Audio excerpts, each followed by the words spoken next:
Salut tout le monde, c'est Spout, tout seul.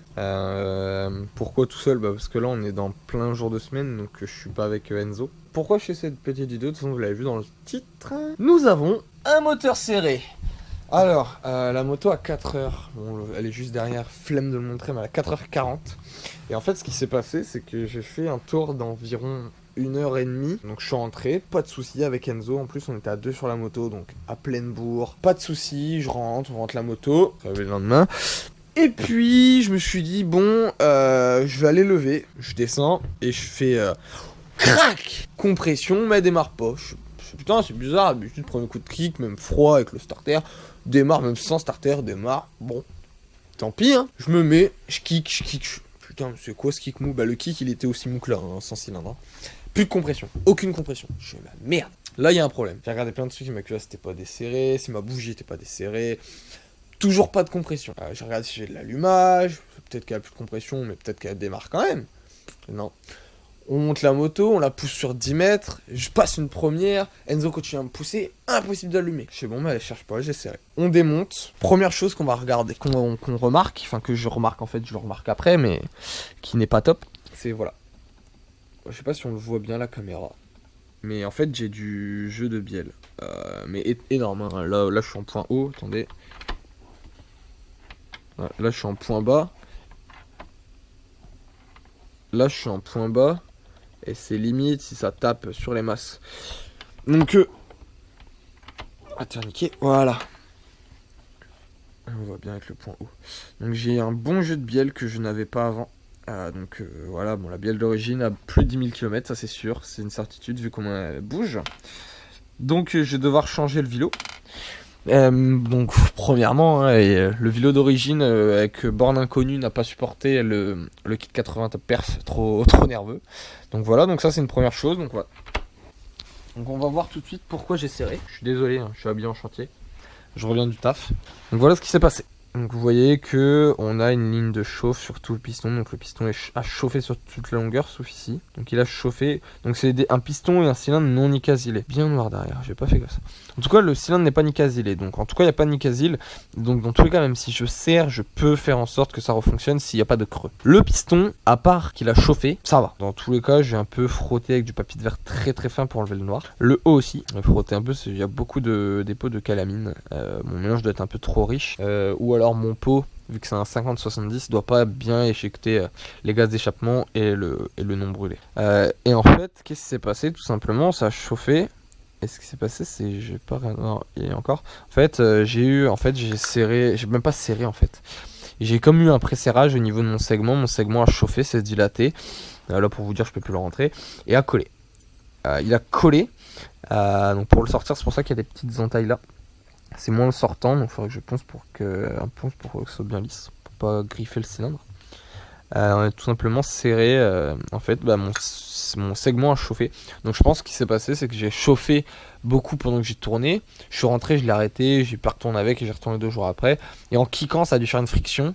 Et bam, terminé. Mais c'est vraiment très étrange. Je ne comprends pas pourquoi j'ai serré sur un coup de kick en fait. Parce que en fait, mon segment était vraiment collé.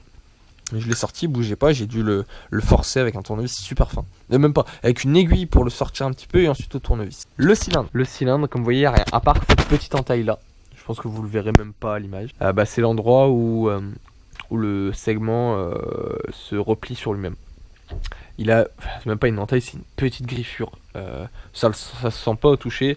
Donc niveau compression, je vais pas perdre, c'est sûr. Donc le cylindre, lui là, par contre voilà, vous voyez, j'ai beaucoup de calamine, hein. Je sais pas si vous le voyez, moi je le vois. Donc là, l'état de la culasse, pareil, bien calaminé, donc pareil, il faudra bien que je nettoie. Donc ça fait 1 semaine et demie que j'attends les pièces. Je viens enfin d'arriver, et en même temps j'ai reçu les nouveaux pneus. Pour les monter, parce que mes pneus, comme vous voyez, ils sont lisses à l'avant et à l'arrière, c'est pire. Donc, et en plus ils sont montés à l'envers à l'arrière. Donc des nouveaux pneus parce que j'ai aucune accroche. Nouveaux pneus, les pièces, donc ça je vais déballer ça tout de suite. Donc, des grands oies, des grands oies.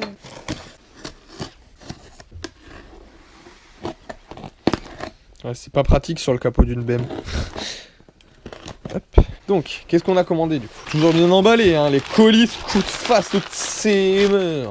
2 segments Scoot top perf en diamètre 50. Pochette de joint complet. Joint papier, tous les joints. Je sais pas si je vais tout changer. En tout cas, il me fallait absolument un joint papier, donc je l'ai recommandé. Vous l'avez vu, hein, le Doppler, hein, vous doutez bien ce que c'est, des autocollants Watts, je ne sais pas pourquoi. Ça, c'est roulement, bon, c'est des TPI, en fait, c'est écrit Watts, mais c'est débile. Roulement, kit de roulement et de SPI Villebrequin, tout simplement. Donc en fait, ça doit être juste les SPI qui doivent être Watts. Villebrequin, c'est du TPI. Une chambre à air avant, parce que la mienne est crevée. Ça sera cool de... C'est fait la malle, tomber là-bas. Et ensuite, pièce maîtresse du colis. Donc première fois que j'achète un Villebrequin renforcé, première fois que je vais monter un Villebrequin renforcé. Donc je sais que c'est très compliqué, que ça va être très chiant. Hein. Doppler inside, donc ça va être mis.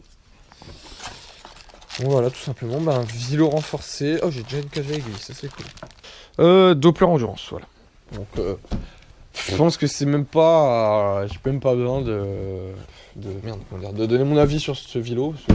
C'est un vilo reconnu depuis des années et des années. Depuis... J'ai 21 ans, depuis que j'ai 16 ans. Ça existait déjà, et c'était déjà la référence. Donc, pas... donc ça, pochette de joint moteur. Putain, ils m'ont plié ces fils de...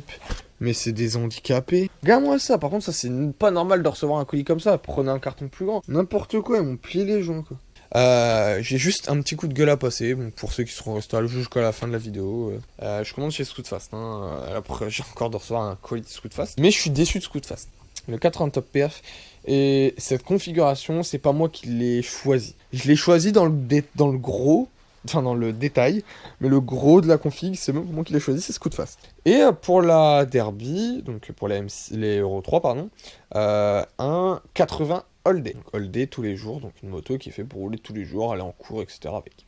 Ok, pas de soucis, jusque-là, vous suivez. Scootfast proposait une config la moins chère avec le kit 80 Top Perf et le pot SCR Corse. En passage haut, moi c'est un passage bas, et en plus un 50-70, mais eux c'était un 70-80. Donc c'est même pas encore le même pot. Moi en fait il manque juste le pot à acheter. Et le carbu que j'ai changé, j'ai pas mis un carbu de 26 comme conseillé, mais un carbu de 28. En top perf, avec ça c'était conseillé, mais en marque...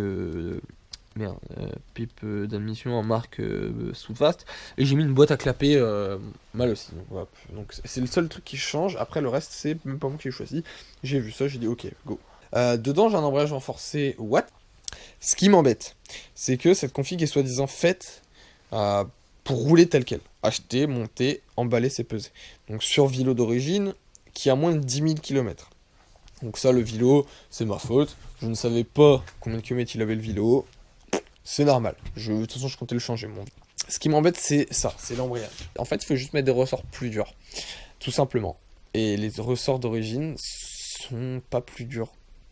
Les ressorts Watts sont pas plus durs. Ce qui fait que l'embrayage patinait toujours autant. J'ai ciré l'embrayage à mort, donc j'ai même pas eu le temps de le roder puisque je l'ai ciré. Donc mon embrayage ne fera pas un an. Ça, c'est sûr. Alors oui, c'est un embrayage à 40 €. C'est pas cher. Je ne dis pas. Je suis d'accord. Mais, ce que j'ai dû faire, c'est repasser une commande. Donc, ça va, j'avais encore des trucs à acheter. Mais je pense que c'est une personne qui a sa moto nickel et qui veut juste mettre cette config. Rien de plus. Sa moto, elle est neuve, elle a peut-être 1000 km, il veut la quitter. Il a pas beaucoup de sous, ses parents sont pas trop chauds. Mais, il cède et lui laisse l'acheter avec ses sous de Noël ou j'en sais trop rien. Et il se retrouve avec son embrayage qui patine. Deux choses. Soit il va passer pour un kéké parce que son embrayage va patiner et il va avoir aucune pointe. Enfin, il va avoir de la pointe mais il aura aucune axelle, il va patiner dans le vide. Et encore dans pointe, avec l'embrayage qui patinait, j'étais à 120, pas plus. Et avec l'embrayage qui patine plus, je suis à 140.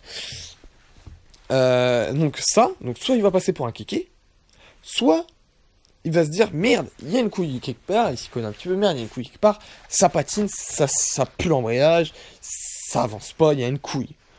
Bon. Si c'est la première solution, tant pis, il passe pour un sgeg, il va baiser son embrayage et il va devoir racheter un embrayage, donc des frais.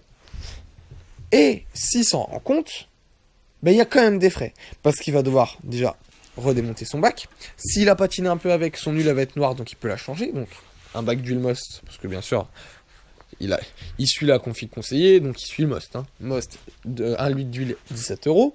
Bien sûr, c'est pas la moins chère, c'est pas la plus chère. Mais voilà, 17 €. Un bidon d'huile, 17 €. Ensuite, il faut racheter des ressorts. Les ressorts, on va dire que il fait toujours confiance à Scootfast. Bah oui. Les seuls ressorts qui sont à peu près potables, c'est les mâles aussi. Les mâles aussi, je crois que j'en ai eu pour 13 euros. Pour 13 euros. Voilà. 17, 13 euros. Mais, ça fait 30 euros, c'est pas cher, on va dire. Allez, c'est pas très cher. Sauf que derrière, il faut aussi compter de la livraison et une semaine d'attente. Et un redémontage et de la perte de temps. Démonter un embrayage 2 fois, c'est de la perte de temps. Hein. Donc voilà. Je trouve pas ça normal que pour une config qui était donnée plug and play, roulée telle quelle, on doit racheter environ 50 euros de pièces avec la livraison, puis ensuite le remonter. Et quand j'ai envoyé un message à Scootfast, ils m'ont dit « Eh bien écoutez, si votre l'embrayage a été testé dans cette configuration et ne patine pas, s'il patine, il faut acheter du Most. » Moi j'ai monté tout ça, j'en ai encore pour longtemps. Je pense que je vais pas me coucher encore très tôt aujourd'hui, parce que j'aimerais bien la démarrer et aller faire un tour, voir un peu si elle a pas perdu trop de pêche, si j'ai encore pas mal de compression. Moi je vous dis à plus, prochaine vidéo, on verra bien ce que c'est. J'aurai des pneus neufs, ça sera peut-être du chemin, je ne sais pas, je vous dis à plus. Ciao.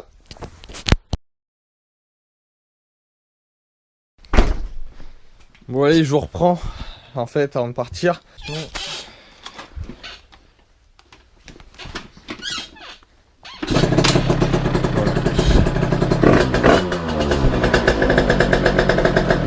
Donc je l'ai déjà fait tourner pendant 5 minutes, enfin vite fait, histoire de régler le niveau de liquide de refroidissement. D'ailleurs je crois redescendu, bref je vais vérifier ça. Ma suspension couine encore, du coup je dois la regresser. J'ai pas changé les pneus parce que c'est long. Et j'ai fait une petite erreur. Quand je parlais de mon serrage. Alors je sais pas si je vais garder ce montage. Mais du coup en fait c'était pas un serrage. C'est en fait j'ai mon mélange qui est beaucoup trop riche je pense, ou alors un mauvais mélange air essence, et le fait est que en fait j'ai beaucoup trop d'huile qui arrive dans le moteur et ça combuste beaucoup et ça fait de la calamine qu'on a pu retrouver sur le piston, que je vous ai montré. En fait c'était même pas du chaud, c'était juste de la calamine. Ce qui fait c'est quand j'ai mis le nouveau segment, en fait j'arrivais même pas à le mettre tellement il y avait de calamine en fait dans l'emplacement du segment. Tout simplement, ce qui s'est passé, c'est qu'il y a eu beaucoup de calamine qui s'est formée. Il est venu se mettre sur le segment quand j'ai roulé beaucoup. Ça a vu que la calamine, c'est liquide quand c'est chaud. C'est venu se mettre derrière le segment. Et en fait, tout simplement, c'est venu, quand j'ai kické, ça a comprimé le segment. Et il s'est collé dans la calamine froide. En fait, il s'est enquillé dedans, il s'est enfoncé dedans. Et ce qui fait qu'en fait, mon segment n'était pas mort. Parce que je l'ai vu en fait en le démontant, qu'en fait il n'était pas mort. Il fait toujours la même taille, il n'a pas été déformé, donc il n'était pas mort. Je l'ai cassé, bien sûr, je l'ai cassé après. C'est pas grave, je le change. Il n'était pas mort, c'était juste en fait trop de calamine. Donc j'ai été médisant sur ce fait là. C'était juste trop de calamine moteur, donc trop d'huile moteur, trop d'huile de temps, qui fait que ça a encrassé mon moteur et que ça n'a pas serré. En fait ça a juste comprimé le segment, et du coup j'avais plus de compression. Là j'ai récupéré de la compression comme en 40, c'est limite je me prends des retours de kick, donc ça me plaît. J'allais faire un tour pour tester tout ça. Moi je vous dis à plus, prenez soin de vous, faites gaffe à vos motos, faites pas le con comme moi, mettez moins de mélange s'il le faut, ou réglez bien votre carbu. Moi ce que je vais faire, j'allais faire un tour, je vais régler mon carbu et puis éviter ce genre de panne parce que c'est beaucoup de temps de perdu, de l'argent, et voilà. A plus au monde, ciao. Là c'est le J, RK au baladé, mode avion je parle après. Numéro 1 d'entrée, saute pas où t'as papier. Direction ton nez, elle part.